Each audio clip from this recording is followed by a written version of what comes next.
Theresa May yesterday suggested more must be done to stop it. So how easy is it to access extremist material online?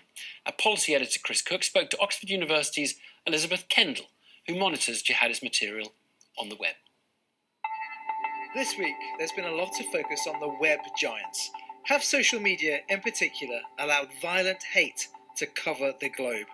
We asked an academic who follows online Islamist radicalism about whether that problem has been getting worse. Well, you can certainly still find extremist material online, but it's not as easy as it used to be. Let me give you an example. There's a video, which I won't name, by a prominent militant extremist preacher, which came out recently. And just before coming here, I tried to Google it, find it, watch it again on YouTube, and it wasn't there. It had been taken down. Now, a year or so ago, there's no way that that would have been taken down. It would have been around. It would have been much easier to find. Accounts promoting violent extremist material using simple search terms will tend to get taken down very rapidly. In the old days, it used to be a badge of honour when you got your account erased or suspended. I think once that's happened maybe 9 or 10 times, it starts to become a pain. You have to start from zero again each time. And therefore, we find that militant extremists are now using other platforms. So we were able to find that video, though, on a service called Telegram. So could you tell me about what makes Telegram useful for jihadis? The most useful thing about Telegram is that, as the name suggests, you're sending messages.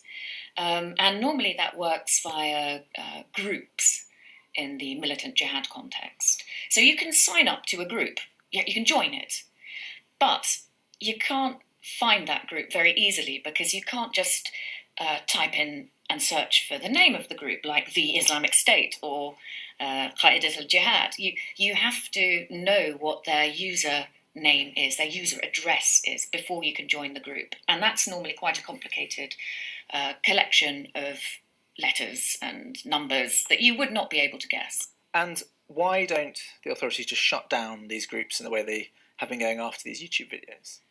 Well, I think it's much more difficult to shut down Telegram, partly because it's encrypted, so it's secret. So because it's encrypted, it means that we can either see what's being sent, nor can we see which individuals are downloading, say, these radical videos. Yes, and that's quite an important point you make, because they are downloading videos directly from Telegram. You no longer need to use links to external sites, as you would normally for longer videos in other applications like Twitter. You can actually do everything on Telegram. Now, if I were a curious wannabe militant jihadi, I would probably find a way of still getting hold of this material online. It's not as easy, but with a will, there's still a way. It needs much greater policing.